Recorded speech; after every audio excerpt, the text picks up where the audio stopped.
Alright folks, this is the beginning of the track cleaning video. I want to show you how Andre and I are trying to go about doing this monumental task. It's probably going to take us 5 or 6 all-day sessions to do this. Let me give you a little idea of what we're trying to pull off here.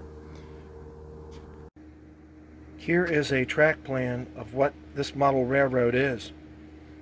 And keep in mind that this thing is about 45 feet across by about 70 feet long. And you saw us walk through. That's the stairway right there I came down. And when I did the walkthrough tour on the video, we walked down this way, through this peninsula, back up around, up this way. We walked through this peninsula, back up, through this peninsula, and back to the main line here. Just to give you an idea, this peninsula right here is about 40 feet. This peninsula here is about 25 feet. Massive size.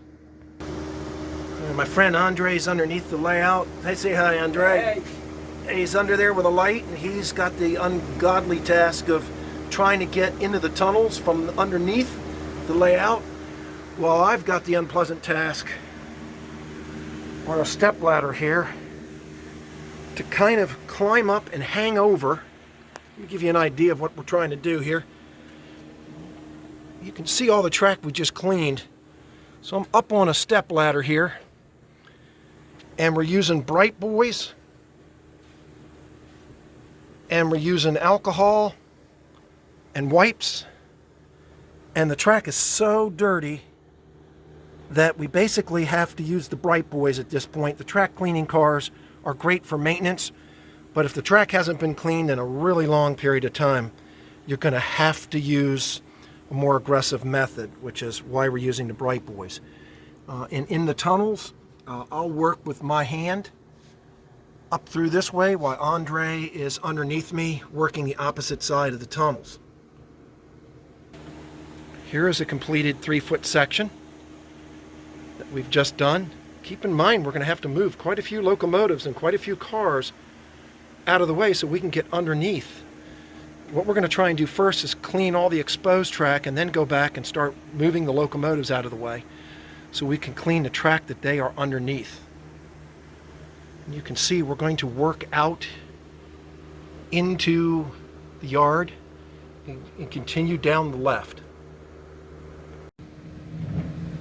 Folks, Andre and I are in the process of moving around a million different carts.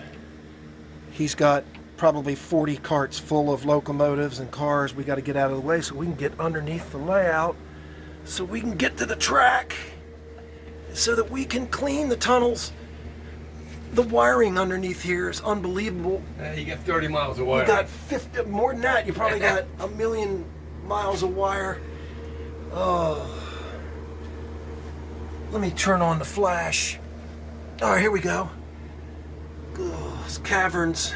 This is probably a 50-foot run underneath the layout. You got wiring. You got all kinds of stuff going on under here. And let me show you what I'm facing up above. I've got to be real careful with this Bright Boy, getting these cars moved and getting in here by hand to clean a lot of this without damaging anything. So it's pretty challenging, but this section is what we're going to work our way up to. And I'm going to have to get up on a scaffold, and I'm going to have to get the upper section because I can barely reach it, and I'm 6'3". And then I'm going to show you my little buddy. It's our little vacuum. It's super powerful, and we're using him to gently vacuum up any residue once we've done everything. Folks, one thing I recommend when you're building a layout is try to keep as many structures as you possibly can removable. We would have never been able to get underneath this coal tower to clean the track, which desperately needed it, had it not been an easy lift out structure. And this is a good time to also vacuum the top of the structures and do some dusting on the structures as well. So thought I'd hand that tip to you. At this point, we're going to begin to move some of these locomotives out of the way so that Andre and I can get there with a bright boy and get this location of the layout cleaned. Let me just show you again. Everything was well designed. This literally falls right back in place, which is exactly what you want to try to accomplish when you build the layout. Accessibility is so important.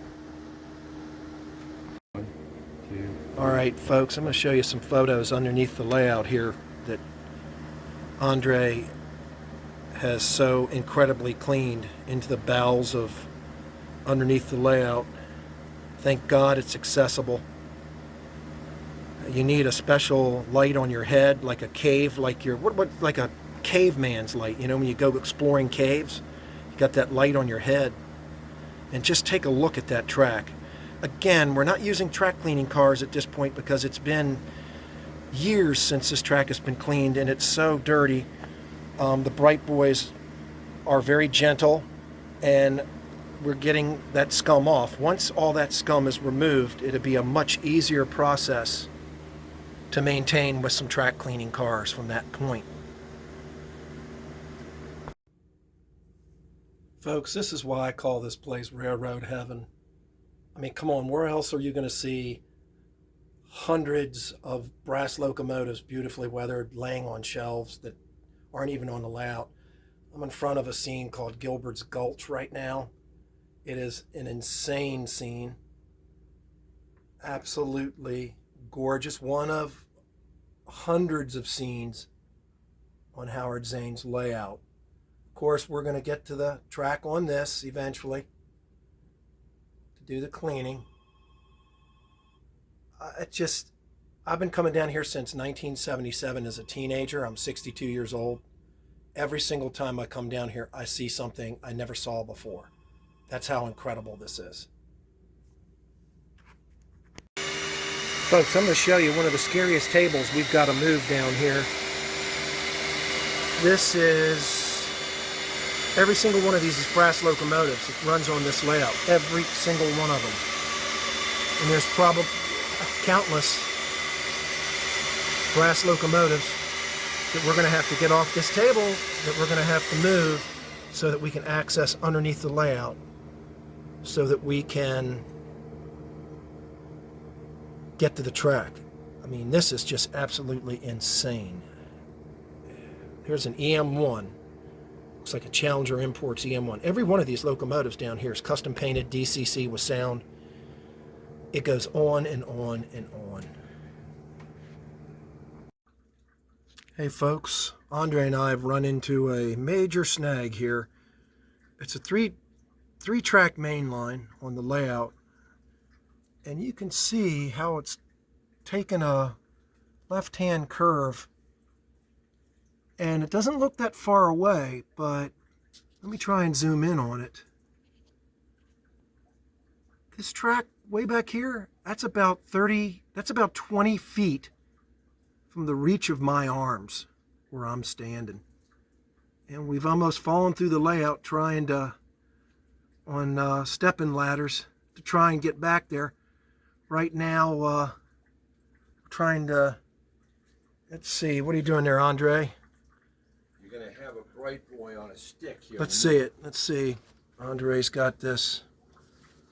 I'll show on a stick. We're going to try this primitive tool and we're going to give this a shot.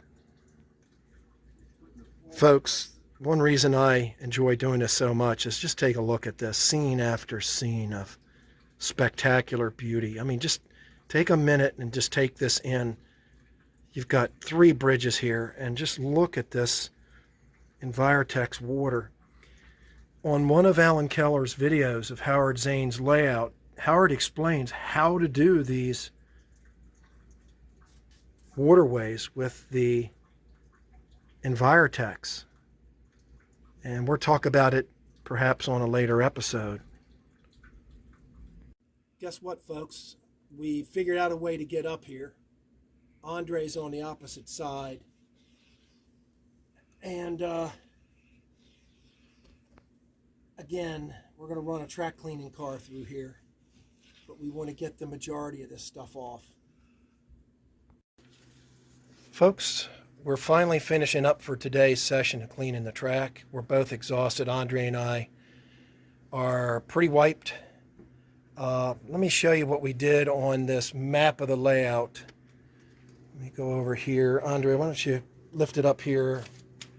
Or let me see here. Let me turn this phone around here. Folks, here's our map. Let's show you what we did today in our 8-hour session. So we started over here at the yard at Eisen. I was underneath doing the tunnels in the dotted lines, and you were doing the upper track. And we're really concentrating on the main line. So we went around. We came up to Old Bridge, which is the big yard. Multiple tracks there.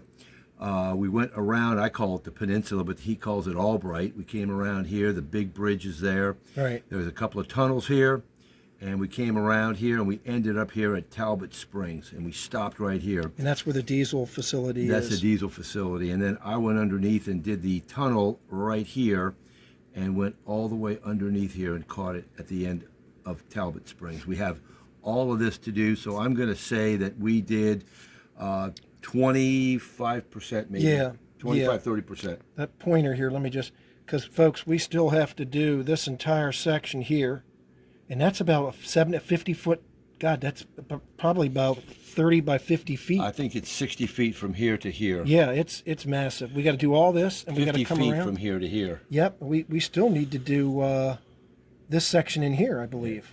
We're looking at another 20 hours. Yep. Give you an idea of the scope of what we've undertaken.